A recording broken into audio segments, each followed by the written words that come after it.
Protams მშვიდობისა კიდევ ერთხელ დავუბრუნდით სტუმრებთან ერთად. უკვე რამდენიმე დღეა თბილისის სახელმწიფო უნივერსიტეტში სტუდენტთა კრიტიკული მასა აპროტესტებს უნივერსიტეტში კანცლერის თანამდებობაზე. ამ დროისათვის ერთადერთი კანდიდატის გიორგი გაფრინდაშვილის მიერ საკუთარი კანდიდატურის დაყენებას და მათი პროტესტის საგანია მოხსნას გაფრინდაშვილმა კანდიდატურა. ისინი ადანაშაულებენ, რომ მასწრების განმავლობაში უნივერსიტეტში კონკრეტული პოლიტიკური ძალების ინტერესების გატარებაში, ასევე ძალადობრივი აქტებისა და ჯგუფების წახალისებასა და მათ შეუშუალო მონაწილეობაში ადანაშაულებენ, როგორც გითხარით. გარდა ამისა, სტუდენტების მოთხოვნაა თვითმმართველობის რეფორმიზაცია, პრინციპული წინააღმდეგობა აქვთ მათ ასევე სტუდენტურ თვითმმართველობასთან, რომელსაც ამბობენ, რომ წლების განმავლობაში უნივერსიტეტის ბიუჯეტიდან გამოყოფილი თანხების პარაზიტულად ხარჯვასა და უნივერსიტეტის სხვა რესურსების საკუთარი პრივილეგიების გამტკიცებისათვის გამოყენებაში არის შემჩნეული. ასევე სტუდენტების დიდი ნაწილი ინტერესების სტუდენტური საცხოვრებლის, სწავლის გადასახადის, სტატუსის შეჩერებულობის და სოციალური მიზეზების, განათლების ხარისხის, კვლევებისა და სამეცნიერო კონფერენციების სიმცირის უგულებელყოფასა და ასევე პარტიულ ანგაჟირებაში ადანაშაულებენ. გარდა ამისა, სტუდენტები აპროტესტებენ უნივერსიტეტში ეგრეთ წოდებული ODR-ის ინსტიტუტის მოქმედებას და ზუსტად აი ამ თემებზე არიან დღეს ჩვენი სტუმრები. რეალური ავტონომია უნივერსიტეტს ამ წუთებში მიმდინარეობს თბილისის სახელმწიფო უნივერსიტეტში აქცია შეუერთდნენ და სოლიდარობის აქცია დაიწყო ქუთაისის წერტის ინსტიტუტში ახალგაზრდა სოციალისტებმა სოლიდარობის აქცია. მოგესალმებით, თამარ ფონიავა არის ჩვენი სტუმარი, ქუთაისის ახალგაზრდა სოციალისტების წევრი და გიორგი მინდიაშვილი. დიდი მადლობა, რომ ჩემი სტუმრები ხართ და დიდი მადლობა, რომ ეს აქცია გამართეთ და შეგიძლიათ თქვათ თუ არა, რომ იგივე პრობლემები დგას ქუთაისის უნივერსიტეტის დღის წესრიგში და ზოგადად თუ შეგიძლიათ ისაუბროთ, რა პრობლემებია ქუთაისის უნივერსიტეტში, პაკი წერტის სახელობის სახელმწიფო უნივერსიტეტში. მოგესალმებით. მადლობა პირველ რიგში რომ მოგვიწვიე, იმიტომ რომ შევერთდით ამ აქტს რამოდენიმე მიზეზის გამო. პირველი ის რომ მნიშვნელოვანია სოლიდარობა გამოუცხადოს სტუდენტებს, იმიტომ რომ სოლიდარობის გარეშე ისინი ვერ მიაღწევენ იმ მიზეზს, რაც აქვს და მეორე ის რომ ჩვენთვის არ არის უცნობი ეს პრობლემები. ჩვენს უნივერსიტეტში ძალიან ბევრი და ძიმე პრობლემაა, სწორედ ამიტომაც გადავწყვეტეთ რომ გაგვამართა ეს აქცია.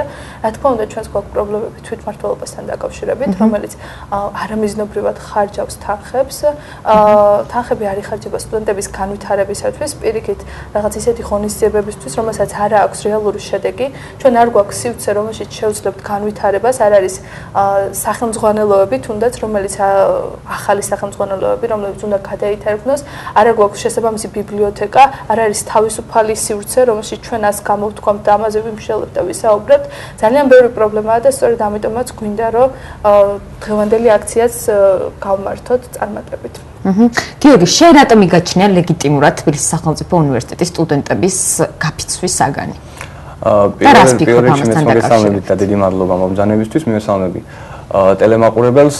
ის რაც თბილისში ხდება და თესეუში ხდება, აღსანიშნავია ის, რომ არ არის მარტო თესეუს პრობლემა, ეს არის მთელ საქართველოში არსებული უნივერსიტეტების პრობლემა და ამიტომ ჩვენს როგორც სტუდენტებმა, აკაკი წერტის სახელმწიფო უნივერსიტეტის სტუდენტებმა გადავწყვეტეს, რომ იმ სოლიდარობის აქციით, რომელიც ჩვენ უკვე პარასკევს გავმართეთ და ასევე უნდა აღვნიშნო ისიც, რომ დღესაც იგეგმება 2 ნახევარზე, ჩვენ ამით მხარს უჭერთ და სოლიდარობას უცხადებთ მათ და ვთვლით, რომ ისინი უბრალოდ ითხოვენ თავისუფლებას და დამოუკიდებლობას უნივერსიტეტისაც.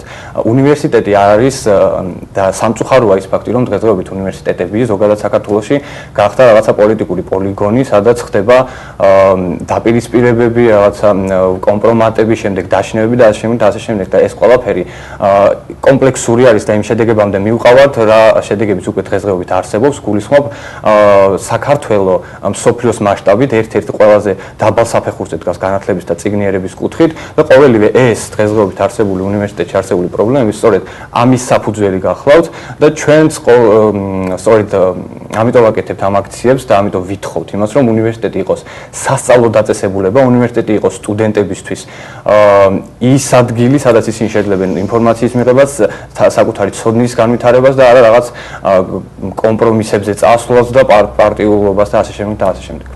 რამდენი დაახლოებით რამდენი ადამიანი იყო? ზოგადად ქუთაისში პრობლემა არის ჩართულობასთან და აქტივობასთან დაკავშირებით. რა თქმა უნდა, სტუდენტების რაოდენობასთან თუ თანაფარდობას განვიხილავთ, ძალიან ცოტანი იყვნენ. დაახლოებით 40 ადამიანი იყო, მაგრამ ქუთაისისთვის ეს უკვე ჩემი აზრით უკვე ძალიან ბევრს ნიშნავს. იყო ესეთი სიტუაცია, რომ სტუდენტების უმეტესობა იდგა განზე, გვერდზე, ან ზოგიერთი მათგანი ფანჯრებიდან გვიყურებდა და იქიდან ან იმოდნენ, ან არ ვიცი, ბევრი არც გამოსულა გარეთ, მიუხედავად იმისა, რომ ჩვენ ძალიან ხმამაღლობ საუბრობდით და განცხადებებს ვაკეთებდით. ეს ცუდია, მაგრამ ვიმედოვნოთ, რომ თუნდაც იმ მცირე რიცხოვან ჯგუფს, რომელიც ჩვენ შევიკრიბეთ, შეგვიძლია რომ სხვებიც ავიყოლიოთ და სხვებსაც მივცეთ ბიძგი რომ გამოვიდნენ და იბრძოლონ. ერთი პრობლემა არის ის, რომ მათ ეშინიათ ყოველთვის. მაგალითად, და რა პრობლემები შეიძლება შეექმნეთ სტუდენტებს? რაღაც იმის მსგავსი, რაც მოხდა TSU-ში, ერთ-ერთმა სამართლის ლექტორმა განაცხადა TSU-ში მომხდარი ამბების შემდეგ, რომ ვინც თulis რომ სამართლის დეკანი არის სამარცხვინო, დააწეროს საგამოსდო ფურცელს და წავიდეს. და მე მას დავუწერ ასკულას. თუ კითხავენ ფიქრობთ, რომ ეს ცუდია და ან სხვაგან წადით და სხვაგან ისწავლეთ. რაღაც ამდეგვარის ეშინიათ რომ მოხდება აქაც. ეშინიათ რომ ლექტორები შეავიწროებენ, რომ შესაბამის ბევრი ადამიანი არის სტიპენდიანტი, ეშინიათ რომ სტიპენდიებს დაკარგავენ და ასე შემდეგ. სამწუხაროდ ამ შიშს აქვს რეალური საფუძველი და ეს არის თამარ სტუდენტს რა რეალური ბერკეტი გააჩნია იმისათვის რომ თავი დაიცვას აი ამ საფრთხეებისგან? სტუდენტს ერთადერთი ჩემი აზრით ერთადერთი ბერკეტის გააჩნია რომ მოძებნოს მისიანები და ერთად ხმამაღლა ისაუბროს ამ პრობლემებზე. თუ კი პრობლემებზე არ ისაუბრებ და უნივერსიტეტის გარეთ არ გამოიტან ამ პრობლემებს, ის მუდმივად დარჩება იქ და მუდმივად შეძლება რომ შეგაკონტროლონ. ამიტომ თუ ამაზე არ ისაუბრებ საჯაროდ, არაფერი არ მოგვარდება. პრობლემა არის რა თქმა უნდა განათლების სისტემაში, რომელმაც არაფერი ბერკეტი არ მოგწე ჩვენ. და რა თქმა უნდა ეს ძალიან სტრუქტურული და დიდი პრობლემაა, იმიტომ რომ ვერავისთან ვერ მიხვალ და ვერ ეტყურებ მოდი უფლებები დაგვიცა, იმიტომ რომ თვითონ სისტემაა ასეთი. ცუდი და გაუმართავი. მაგრამ ამაზე უნდა ვისაუბროთ და ჩემი აზრით ეს არის ერთადერთი გამოსავალი. თუ კი ერთად ვიქნებით და ხმამაღლა ვისაუბრებთ ამ ყველაფერზე. გადაცემის დაწყებამდე გითხეთ, რომ რეალურად დააყენეთ თუ არა თქვენ უნივერსიტეტში არსებულ პრობლემებს დღის წესრიგში, უნივერსიტეტის ცხოვრების დღის წესრიგში და რა ფორმით თუ გიფიქრია, თუ ფიქრობთ უკვე ამაზე და რა ფორმით თუ შეგიძლიათ რა თქმა უნდა.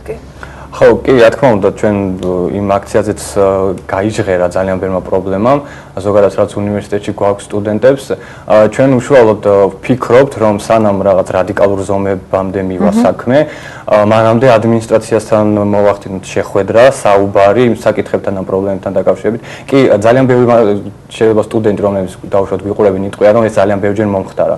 მაგრამ ჩვენ უშუალოდ ვაპირებთ, რომ ვიმუშაოთ ამ საკითხებთან დაკავშირებით, რაც უნივერსიტეტში პრობლემები არის, ეს ყველაფერი დოკუმენტის სახით წარიდგინოს ადმინისტრაციას და შემდეგ უკვე თუ ისინი რაღაც ზომებს არ მიიღებენ იმისთვის, რომ გადაჭრან ეს პრობლემები, შემდეგ უკვე სხვაგვარად მოხდება და სხვა ფორმას მიმართავთ ჩვენ, რომ ის პრობლემები გადაიჭრას. აღსანიშნავია ასევე ის ფაქტი, რომ TSU-ში რა პრობლემებიც არის და სტუდენტები რა პრობლემებზეც საუბრობენ, მასთან ჩვენ უბრალოდ ვერც მივდივართ, ისინი საუბრობენ იმაზე, რომ უცხოურიდან ქართულად გადმოითარგმნოს წიგნები და ასე შემდეგ და ჩვენთან აი ბევრად უფრო ძირეული საგნების წიგნებიც კი არ არსებობს, რომელსაც ჩვენ უშუალოდ ვსწავლობთ და ის წიგნები, რომლებიც ჩვენ გვჭირდება, რომ ინფორმაცია მივიღოთ ამ წიგნებისგან, ძალიან ძვირი ღირს.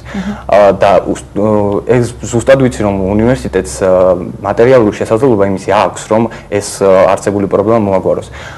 და ხშირად გქონია ჩვენ საუბარი, კამათიც გქონია ადმინისტრაციის წარმომადგენლებთან ამ საკითხებთან დაკავშირებით და ისინი ყოველთვის აპელირებენ იმაზე, რომ და ძალიან სასაცილოც არის, რომ ამაზე აპელირებენ, რომ ჩვენ რა თქმა უნდა ძალიან ბევრ რამეს ვაკეთებთ და ყოველთვის ამბობენ იმას, რომ აი ნახეთ ჩვენ გავაკეთეთ საპირფარეშო. აი ეს ხომ სასაცილო არის უბრალოდ, რომ მარტო საპირფარეშოს გაკეთებით შემოიფარგლება უნივერსიტეტში არსებული პრობლემები. თუ მათ არ იციან რა ხდება უნივერსიტეტში და რა პრობლემები არის, შეუძლიათ მიმართონ სტუდენტებს, მოიწვიონ რაღაც კრება და ჩვენ რა თქმა უნდა წარუდგენთ ამ პრობლემებს, რაც უნივერსიტეტში არის და ამას ვაპირებთ კიდევაც, რადგან თავად არ გამოთქვეს მზაობა ამ რომ ეს ქმედება განეხორციელებით. ერთ რამეს ვიტყვი უბრალოდ, რომ თვითონ ეს საპირფარეშოებიც კი არაა გამართული. პრობლემაშია, რომ ეს ჩვენ უმცირესი და ფასადურად ხდება ხოლმე ეს რაღაცა. საშინელ მდგომარეობა თვითონ საპირფარეშოებში. ხო, ზამთარ ზაფხულს უცივი წყალი არის, შესაბამისი ჰიგიენური ნორმები არ არის დაცული და ასე შემდეგ. ანუ ჩვენი პრობლემები ჯერ კიდევ ძალიან წვრილმანებიდან ძალიან ელემენტარული არის. ხო.